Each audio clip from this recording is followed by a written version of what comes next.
Professor Lee, can you hear us? Yes, I can.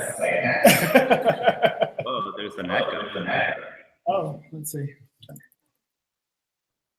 Oh, I think it's just, What about now? Is there echo? is there an echo? Gone. Okay. I'll be right. Got it? Okay, cool. Well, thank you, everybody. My name is Tony Lang, and I am the director of the Men of Color Initiative here at the University of Wisconsin-Oshkosh. I am pleased to be co-hosting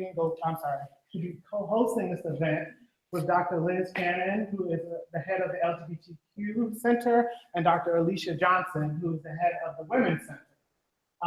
So I will actually be coming back up during the discussion and answer period, but before we turn it over to Dr. Lee, I would like to introduce Maxine Yang, who is a member of the Asian Student Association and Hmong Student Association, who will introduce Dr. Lee.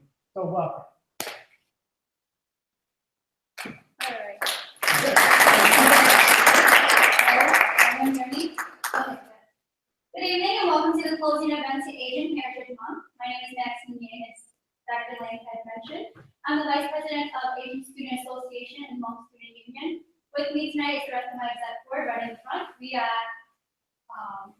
Secretary Mokua John, we got Treasurer Sarah Ponce, and then our President Olina John.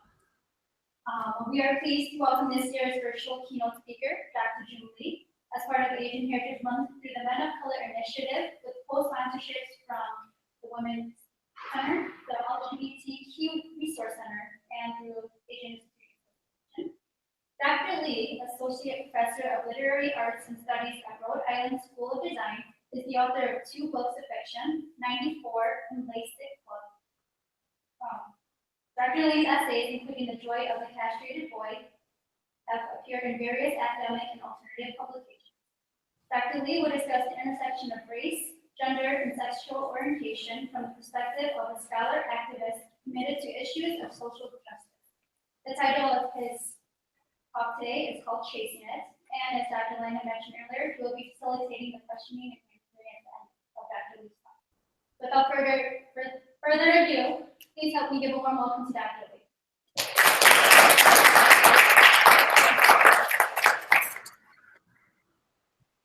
Hi.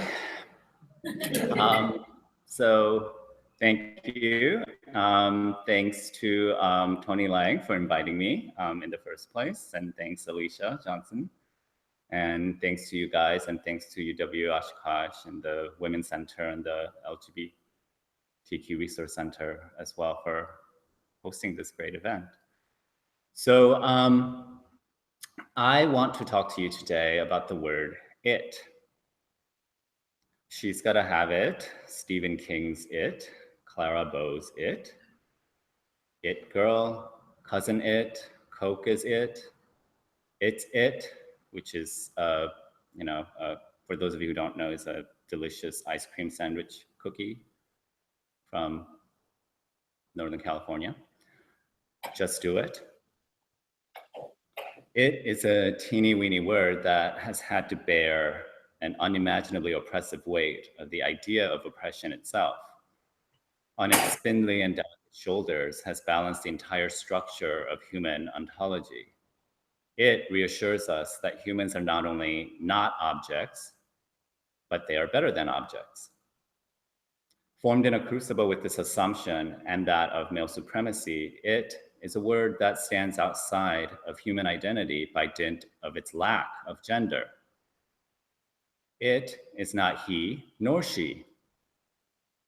But lately, I've been wondering what it might be, what it might feel like for the word it to become a functioning gender pronoun in the English language. Because I love this little word. And in these cultural times, when the English language, at least American English, is undergoing the beginning of a seismic and therefore doubtlessly eons long shift through the emerging use of they as a non-gendered singular personal pronoun, it's being left out of the conversations on gender politics has made me want to express its love to anyone I meet, to cuddle it in my arms in public, This all may sound like an idiosyncratic ode, but in truth, what I really want to talk and think with you about is chasing it. I feel it's unlikely that my love of it will trend and spread to universality, but to me, imagining the functionality of it as a gender pronoun is a philosophical chase that doesn't need a finish line or capture. The chase itself may provide rewarding enough in forcing us to think about the physical limits of our bodies and how language might work with or against our individual sexuality, race, and gender to draw out the most comfortable outline for those limits. It's like Barbara Christian, Hortense Spillers, Deborah McDowell, Valerie Smith, Hazel Carby, Claudia Tate, and Marjorie Price produced their visionary work between the 1970s and mid-1980s. They were pulverizing the calcified ground of a feminism, both in academia and activism, that passed whiteness for femaleness.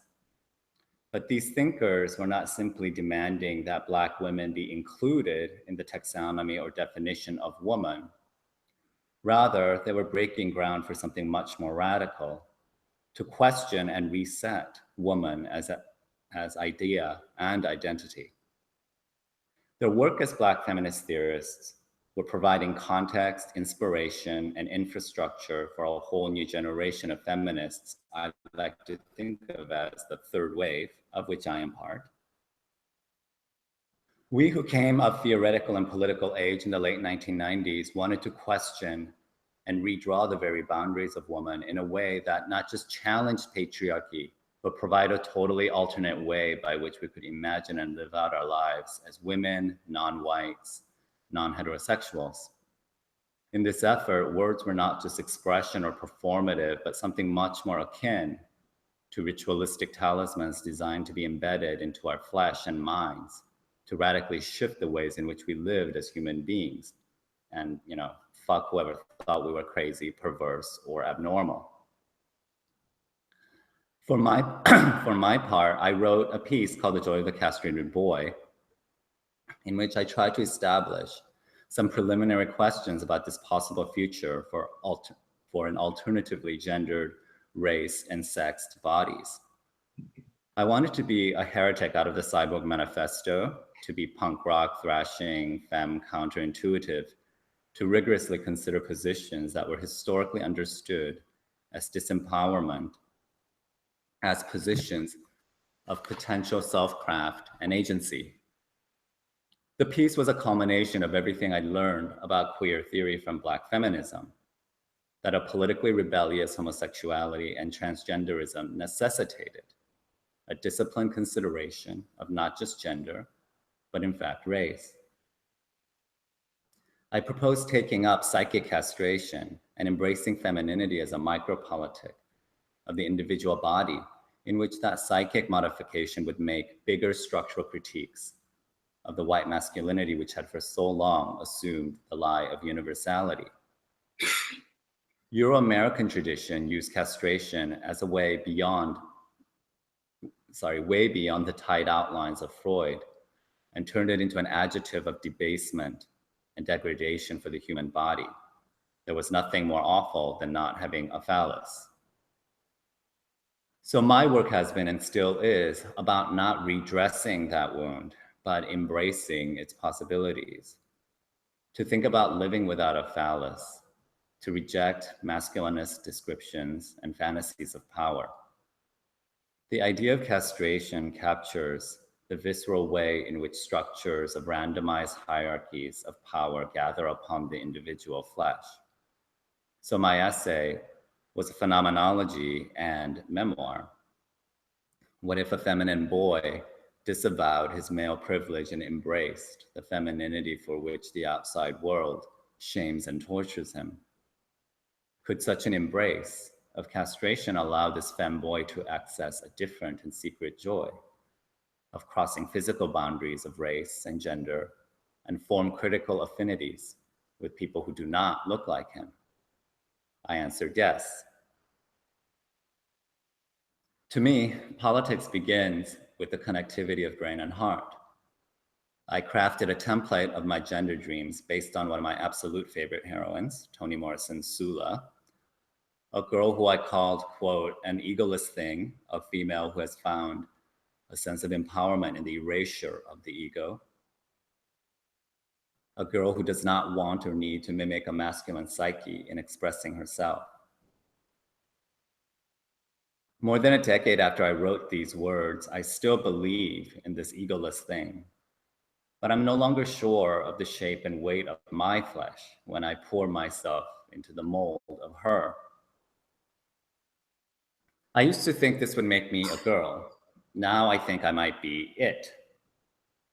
In the end credits of Daisy von Schermer's 1995 film, Party Girl, the drag pioneer Lady Bunny, who has a really groovy cameo in the first few minutes of the film, is credited as Lady Bunny as itself. And that is how I think of it, a stance of pride in not just gender nonconformity, but rebellion against ontological superstructures that demand all sorts of other interconnected conformities of language, body, and modes of desiring.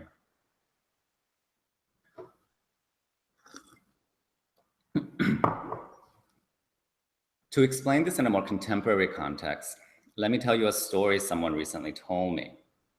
This person, an artist, a straight African-American man in his early 40s, who is successful in his job and is fairly wealthy, was at a cocktail party at a gallery, not his own show, when he saw from across the room a man who was very fucked up on drugs and wearing a dress. As the night went on, the man in the dress got more and more fucked up until he fell down and over, and his dress got yanked in such a way that one could see his penis. The man who told me this story got worried and went over to the fucked up man and his friends and asked, "Is he okay?" To which the friends of the fucked up man all looked at him with disdain. One of them answered, correcting his use of pronoun, "She's okay." Okay, do not tell this story just to me, because I'm sure a lot of you know this is a scene described by Dave Chappelle in his recent comedy special on Netflix. But in my obfuscating telling, I wasn't trying to fuck with you. I wanted you to hear the story emptied of its original context, because at the heart of this joke is a situation that is symptomatic of the current conversations around gender, language, and sexuality, and not least of all, heart. The offense felt by the friends of the fucked up queer person is in hearing the masculine pronoun as judgment. But in their vigilance over the emotionality of their queer friend, they totally overlooked the emotionality of Chappelle, who was concerned for the fucked up queer person. This is, of course, not to deny that this straight man, like a lot of straight men, was not curious about the sight of a man wearing a dress. But curiosity as a feeling in and of itself is not inherently toxic. What matters is what you do with that feeling. Still, it may be difficult to give Chappelle the benefit of the doubt given his own description of the fucked up queer person. This is going to be a long quote of what he said. So he says, "Some eccentric types, one of which was a very wealthy man that happened to be wearing a dress. I don't know what you call them, a tranny, a drag queen perhaps, but whatever it was definitely, this was definitely a man. And this man was definitely on drugs." That's the end of his quote. The word tranny here, paired with the phrase "whatever it was," definitely makes my heart stop a little. But through a discomfort scooting towards fury, I also hear Chappelle speak the following words. So here's his second quote that begins, "Here's my thing. I will support anybody's right to be whoever they feel they are inside. I'm an ally in that. However, my question is, to what degree do I have to participate in your self-image?" End quote. The joke affect wraps around what I hear to be an earnest inquiry and one that I often have had to ask myself from the inverse position in considering my own racial and gender identity. To what degree do I need other people, lovers, friends, strangers, to participate in my self-image? It's a question I still struggle with, and truthfully speaking, it's a struggle that is as much pleasurable and frustrating. Given this, is it possible to read Chappelle's description of the man in a dress without presuming a violent intent? Let's try again. I don't know what you call them, a tranny, a drag queen perhaps, but whatever it was, this was definitely a man. To me, the syntax of the sentence gleams out. Of course, its use of them to refer to this man in a dress, who I'm actually not sure is a queer person, is probably just loose grammar of informal chit-chat.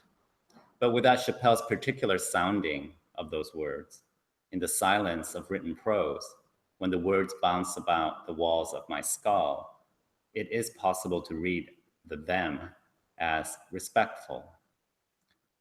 Chappelle saw a penis, but understands that the biological fact he witnessed creates rough texture with the femininity of the person's aesthetic self-presentation. His description performs the work thinking through non-binary gendered bodies, which is kind of the point. Spoken language is inherently sloppy. We may offend without intending to, and pay respect without meaning to. Can I really insist upon interpreting it as a violent word in this sentence when I don't allow them to be an accidental gesture of love? In the purely grammatical sense from which all social and verbal manifestations of language arise, can't it be a placeholder for non-binary gender just as well as they? Personally, I really like the instinct behind using they as a non-gendered pronoun, but they doesn't actually get at the structural problem of the binarism of gender. Because until everyone, regardless of their physical gender presentation, is called they, the word becomes nothing more than a neon sign over an androgynous or gender ambiguous physical body. In the last couple years, I've had my fiction writing students begin to experiment with using they as a personal pronoun to refer to one character. This practice I wholeheartedly encourage, but with some caution. My work in writing fiction and teaching fiction writing is continuous with the politics of my theoretical work. In fact, sometimes more so, because it is in fiction that you are crafting truly possible, unfettered ways of being, in which anyone, regardless of their proximity to academia, can plug in. In fiction, you are trying to conjure up in the mind of your reader a three-dimensional fleshly body that actually does not exist.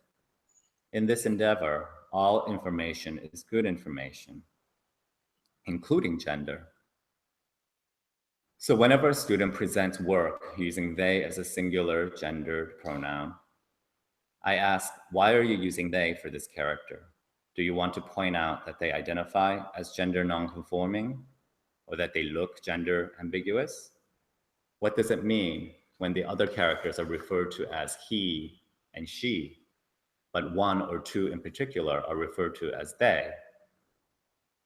The grammatical confusions about which some academics are misguidedly fussy are far less important than the confusions of intentionality, which begs to be addressed but not necessarily clarified.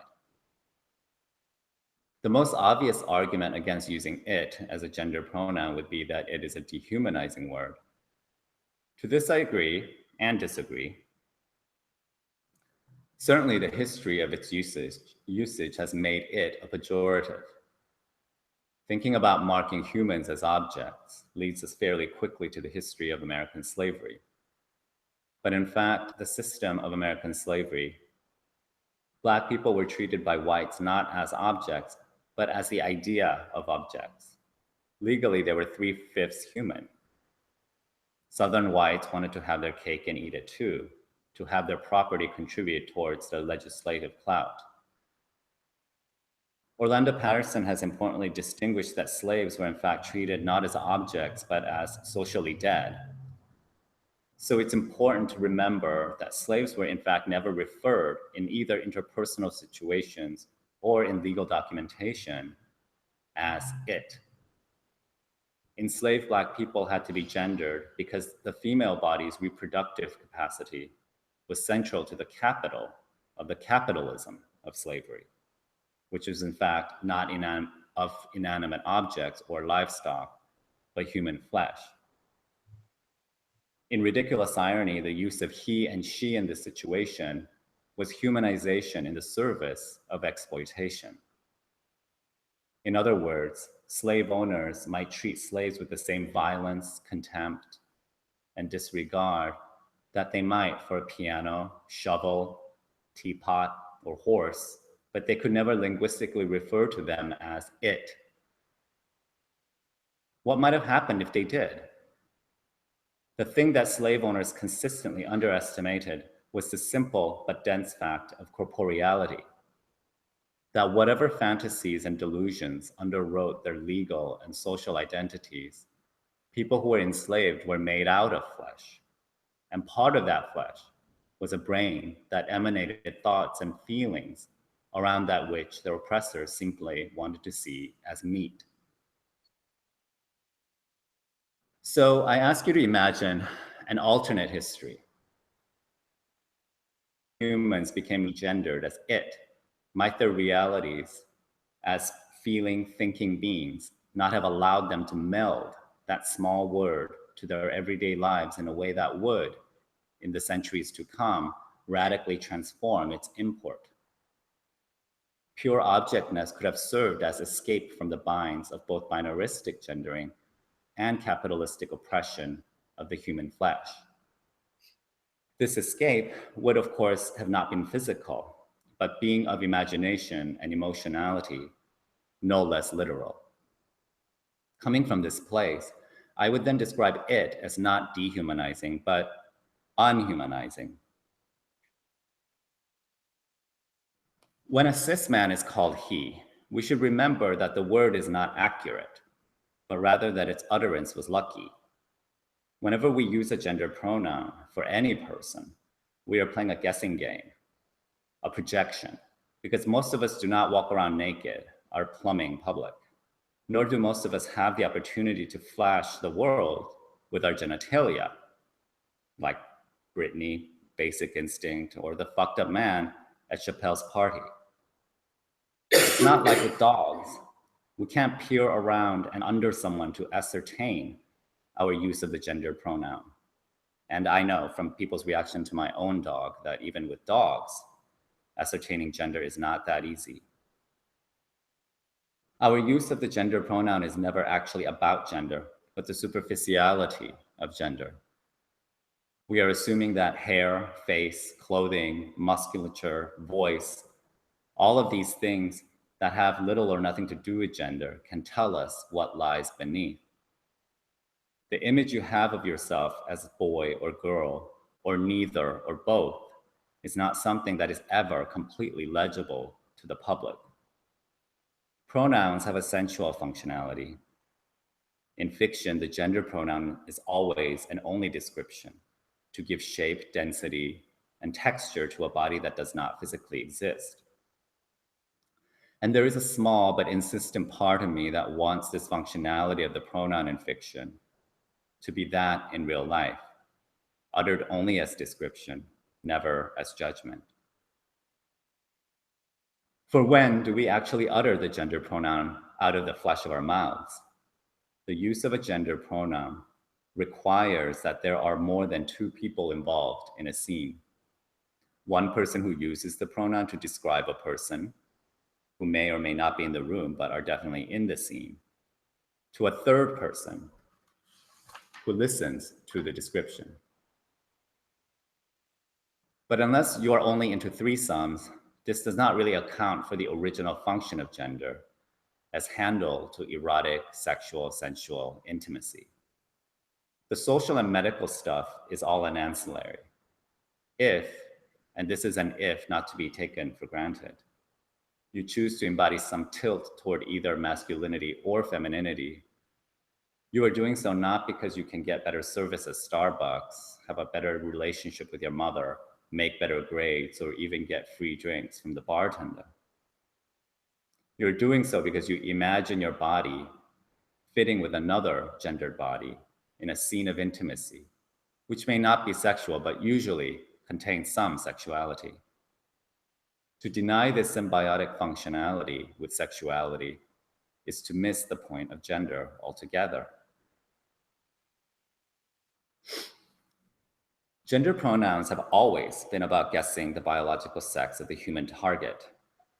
It's always been about that which we now far too quickly denounce, curiosity. Curiosity is the igniting affect to many things: ridicule, violence, judgment, but also sexual attraction, friendship, political alliance, and love. For the gender pronoun to become a bullet rather than a Nerf ball, the thrower of the pronoun must have the intention of violence. The heart of the thrower matters. Rather than taking action as though certain words have an inherent meaning or performativity, we ought to shift our focus towards becoming sensitive to the intentionality and interiority of everyone involved in a gendering scene, not just the person being gendered. If a gendered pronoun is misused in malice, the pronoun thrower needs to be corrected and punished. If it is misused in genuine confusion, we, the gender non-conforming and their compatriots, should allow the pronoun to melt back into its 2 or 3-lettered smallness. Words have power, but only the power we grant them. To really shift the way we use gender pronouns, what has to be prodded and probed is not the language around gender, but the emotionality of gender itself, the interior quality of gender. To this end, I feel like we should start the process of putting to death the idea of feeling offended or causing offense. I find the idea of feeling offended, or rather the statement, "I am offended," to be a cover-up that actually does no political work. When you say, "I am offended," that you disagree with something, that the disagreement makes you feel anger. Essentially, to feel offense is a matter of the ego. You are saying that this thing, person, idea, statement, whatever, disturbs the sense you have of yourself. But then why not just say, "That makes me pissed off," or "That is total bunk"? Anger is always an important engine of politics, but anger needs to be honed as an emotion, not just as an idea needs to be interrogated and challenged as an idea. Feeling offended makes knee-jerk reaction, which is not even an emotion, stand in for intellectual inquiry and complex feelings. It is not a connecting of thought and emotion, but pretending that the two are the same. So rather than knee-jerk paranoia, either as offender or offended, how about we cultivate the instinct for both affectionate indifference and logic-driven empathy? This means the focus on politics of identity has to be directed inward, toward an understanding of yourself as a process of crafting rather than discovery. The idea of discovering yourself is a lie that presumes that a true self pre-exists making of oneself. In reality, as a gendered being navigates a world full of, you observe your feelings towards yourself and others, and constantly calibrate and accessorize yourself as an aggregate of experience. This is why it's important that we remember that an activism of gender politics must always include a critical study of gender as a philosophy. I'm someone who was born and remains biologically male, but I've also profoundly disidentified with maleness as long as I can remember. So as someone who has theoretically and personally claimed affinity with women as an identity. I find it gratifying and feel encouraged that we live in a time when students can come up to me and ask what pronoun I prefer. I really love that. It actually happened a few weeks ago. But my answer is always disappointing to them, I think, because I reply, I don't care. And it's true, I don't. And my indifference to those little words is not out of carelessness. I'm not a guy wearing a dress and demanding to be addressed by a female pronoun. My comrades and I are girls who have kept our penises tucked tight into our jeans. Our indifference to your pronoun is a hard-earned fruit of our survival. I hope that you would like it to be yours. Thank you.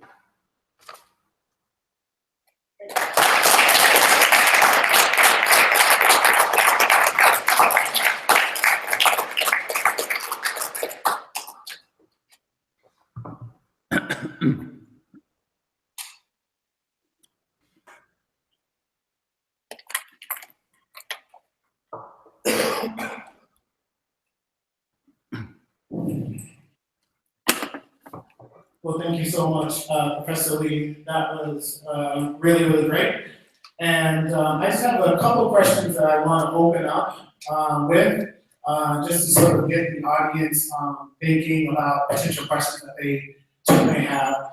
So the first question I have is, so you spoke a lot about how gender pronouns in many ways is about, I guess, in game. It sort of defines or trying to define particular bodies.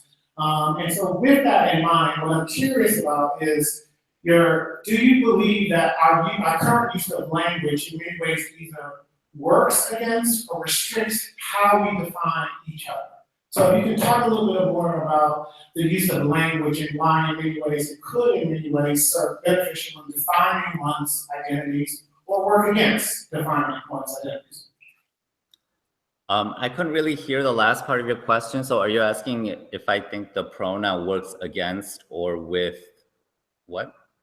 I'm asking for both of them. And so there's a situation where you can either define the use of how we think about gender in a way that works in terms of defining identities and also against it. Because in the beginning, you talked a lot about the issue of how gender pronouns in some ways is either restrictive or is really about guessing game. And so with that in mind, that concept in mind, I'm curious about, is there a way in which we can think about language that can either work for or against how we think about issues of gender? Yeah, I mean, I think like, as I said, I think like I guess my kind of main issue with pronouns as a kind of like representative of language is that it actually, the pronoun is always like a third person thing. That's kind of what I was trying to emphasize, is that it's like not actually that, like in other words, like the third person pronoun of the he, she, it, or they is like a descriptive pronoun. It's like never a pronoun you would use to kind of connect with someone else, like on a face-to-face level, because, I would call you, you know what I mean? Or I would call you by your name, or I would say, hi there, you, or what do you think? I would never refer to your gender if I'm looking right at you, So it's always about it. So the third person is always about a description. It's always about like creating like a scene. So I guess like for me, the language that I'm kind of more interested in thinking about kind of forming, kind of multiple gender identities is probably less around pronouns and kind of more around, just general kind of language of like intimacy, because I think that there's a way in which like the smallness and the compactness of the pronouns has made it easy to kind of like think of it as like a convenient kind of like handle or a kind of like pill or something, and I'm just, I'm just kind of wanting to think about like language as like a more like a connective tissue rather than like a label that can solve like these big systems, So the second question that I have is because I'm guessing that there are folks who are in the audience who've taken Dr. Alicia's women's studies courses. And with that in mind, you talked about third wave feminism. And with third wave feminism, as many of you who are in the audience might know, sort of provided a space for women of color, in particular trans women, etc. Because first wave and second wave, first wave and second wave of feminism, in many ways, sort of did not recognize women of color or women who embody multiple forms of identities. And so I'm curious with that. You had talked about your connection to third wave feminism. If you can explain a little bit more about that, particularly from your perspective in terms of how you're looking at issues of gender. Yeah, sure. I mean, you know, like, as I said, like, you know, third wave feminism is like my generation of feminism. You know, I came of, like, I graduated college in the late 90s. I went to grad school, like, in the late 90s and early 2000s. So the feminism that I was really part of, which included like a whole kind of, you know, network of, you know, just really kind of like diverse peoples. It wasn't just like diverse kind of like racially, but also, you know, for the first time it included, you know, like lesbian women who were kind of sex positive as well, you know, lesbian and kind of straight women who are sex positive. So a lot of us were just kind of like thinking about kind of redefining like what the experience of women actually was. Because the second wave feminism was so much about kind of focusing everything on the body, about like the experience of the uterus and the metaphors of the uterus. And for us coming up, it was less about that. And it was more about kind of like questioning that identity in the first place, you know, as in, not that like the female body like doesn't exist. Obviously it does, and it comes with its own kind of experiences, but to create like a feminism or a politic of feminism that like stretched past that into a kind of system, like a philosophical system that would actually question what like constituted experience, like gendered experience, you know? So, so for me, like that third wave feminism was, you know, it was a kind of like what I see. I mean, I kind of see it as kind of like a whole series of kind of like intersecting like borders. Like we were all kind of on the borders of certain kind of groups. And it was just like a linking of all these different kind of like bordered people, you know, all trying to kind of like redefine this kind of shape, this shape we thought of as like woman or femininity or like feminism, you know. Okay, I'm going to open up the questions to the audience. Does anybody have a question for Dr. Lee? Or you can have a question about terminology as well. You know, Dr. Lee mentioned about a lot of terminology that might be new to some folks. So if there's questions about clarity, that's also a good question to ask.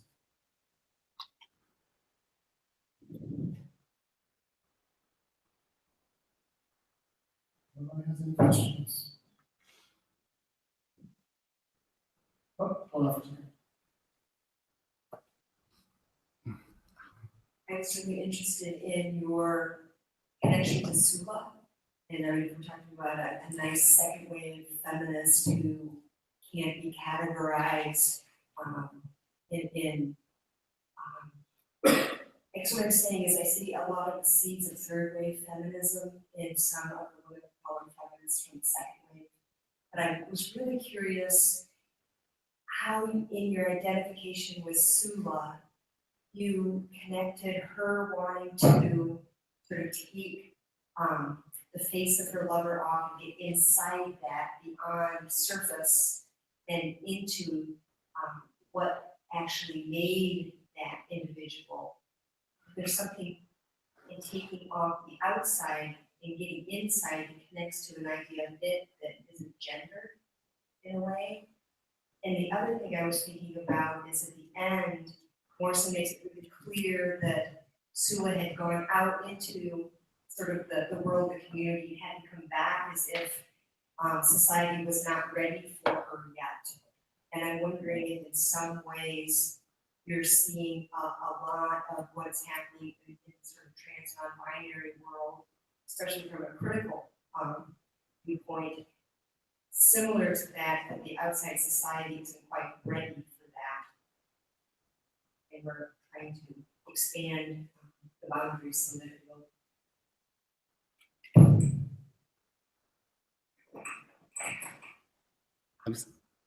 I'm sorry, I think the microphone is a little wonky. I couldn't hear like a lot of the first question about Sula. I heard like something about inside and outside, but I couldn't quite make out. Let's try again. So you remember the point in Sula where Ajax, she wants to basically take off his face and find out what it is that makes him and sort of get in there. But I'm thinking that in so doing that, she takes off the outer layer of that we read as gender. And somehow getting inside is trying to get past gender to something else. And I was curious if in your reading of her, because you said that you identified with her, if any of that played a role in how you identified with her. And as well, the ending scene where she comes back to the community because she wasn't able to sort of succeed in the larger community, almost as if Morrison was saying she is bigger than life and they're not ready for her. Yeah, I mean, I think like the thing that, I mean, I hope I'm like I heard everything kind of correctly, but the thing that I kind of identified with most about Sula was I mean, it was definitely about kind of like, you know, what was inside her seeming, I mean, the way that Morrison described it, as if it were like totally like futuristic or like kind of almost machinic, because like there's a description of her kind of when she's dying, which I'm sure you know, where it's like, you know, Morrison kind of talks about, you know, her insides being like coils or like wires, you know. And what I was kind of like attracted to was maybe not that like, you know, the world wasn't quite ready for her, which they weren't. I mean, that's like a total fact. But also like, you know, as they say about her in the novel elsewhere, that, you know, like she was like an artist without a medium. That was kind of like more of the part, you know, where like her body or her gender actually was her medium, you know, like it was like through her femininity and through her kind of like womanhood and the opportunity to think about, you know, how her body was different as a woman, as a Black woman, that she was able to like craft something aesthetic, craft something new, craft something like that meant something to her that would be able to kind of like live on, even if her physical being didn't live on. So, I mean, to me, that's where kind of like the gender and the interiority stuff kind of like comes to head, and like thinking about Sula kind of, you know, as like almost like an artist of the body or like artist of the gender, you know. I don't know if that answers your question, but yeah. Another question? We have maybe, hold on. You probably have to come up here.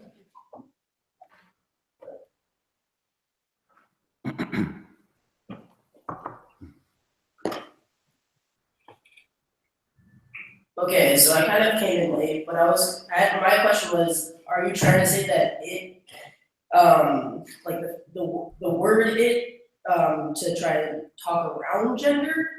Or I'm a little bit confused on your it terminology.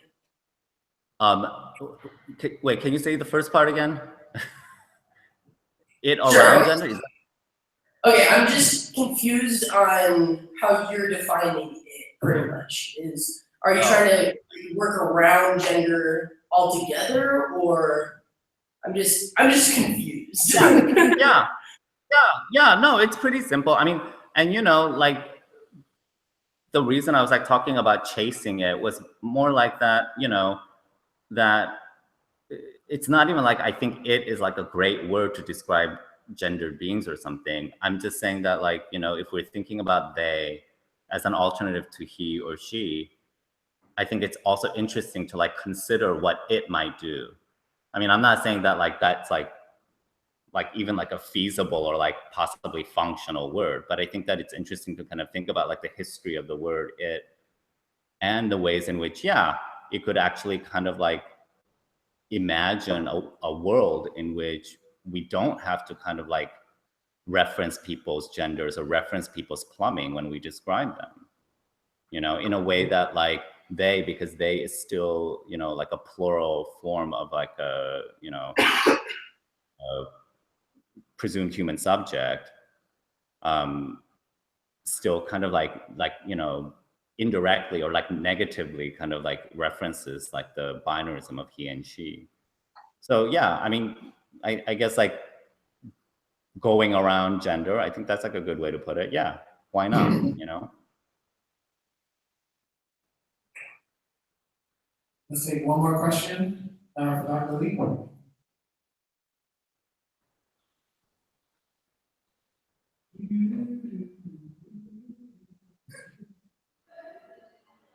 So we talked a lot about gender non-conformity, the use of language today, right? So for those of you who are in this room who are writing down vigorously on their papers, what are your takeaways when we talk about issues of language and gender identity? Do you take away anything new? Or is it more questions?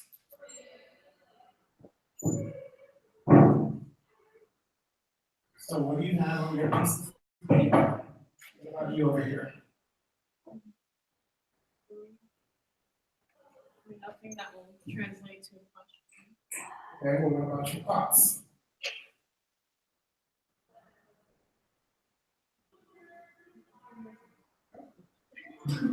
Anything in particular that stood out? How about we try that? Or points that maybe you was like, maybe I'll have to think about that a little bit more. I mean, I think the last question answered what I was confused about. About the notion, about how Professor Lee uses the word it. So again, some of the students who are here are still grappling with this question of it. And maybe what we can ask of Dr. Lee, if you don't mind, in the last question, is for us to, for you to think about maybe how we can think about the word it in maybe a different context. Particularly, or explain it in a different way that allows the students who are here, who are still kind of wrestling with, you know, is this term it really something that, you know, we should make space for in our sort of language about how we think about issues of race and gender and sexuality. Can you ever hear me? I know the microphone is on and on. Hello? That's not really hear me. Is he frozen? Hello? Hello? I couldn't hear what you were saying. Did you say? Did you Yeah. ask a question? I couldn't hear. Can you hear me now? Can you hear me? I feel like I'm on a radio show. Can you hear me now? Okay. So, can you hear me now or no? Yeah. Yeah, I can hear you now. Oh, I guess I wasn't speaking into the mic. Can you? Okay. So, the question that I had, can you hear me? Yeah. Okay. So the question that I have is around some of our students who are still struggling with the term it. And if you can give some final takeaway points about, again, maybe explain a little differently for how we should think about potentially, you know, why the word it is sort of a way around gender, or why the word it is another alternative for thinking about how do we conceptualize issues of identity. Sure. Okay. Yeah. I mean, as I said, yeah, I want to emphasize not about like, you know, me saying like, oh, let's use it instead of they. Like, to me, it's just, as I said, like, well, it, they, she, he, like, to me, it really doesn't matter. To me, like, it is a word that merely just like focuses these issues that surround language and gender, you know, like how we use language to produce kind of gendered identities, you know? So because it is used for non-humans, for objects, you know, sometimes for animals, that we automatically kind of, it's a word that like produces like a hierarchy in and of itself, but it's a hierarchy through gender. Because if you say, if you compare like an it to a he or a she, you already think, oh, an it is non-human, it is, you know, powerless, it is an object, it is passive, it is, you know, disempowered.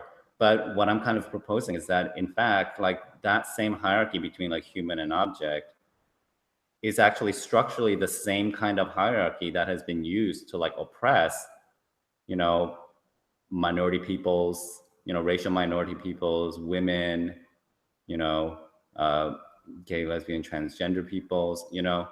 So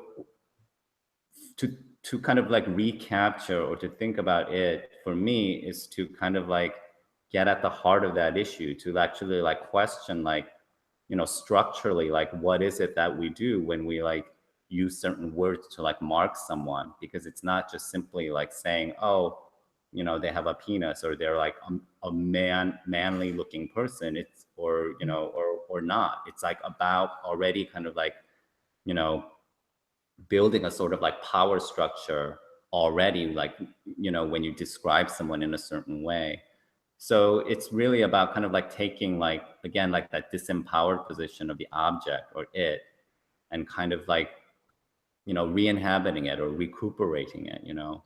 But it's, and again, but, you know, I want to emphasize that, you know, it's not about like me kind of proposing that as like the thing that's going to solve everything. It's actually not that at all. You know, what I'm thinking about is just like, I think the process of like imagining what the world would be like, or imagining what the English language would be like if it were a, or if it could refer to people, like how that would transform how we either do or don't put people in a certain kind of like power hierarchy or power superstructure. Thank you very much. Can we give Dr. Levy a round of applause?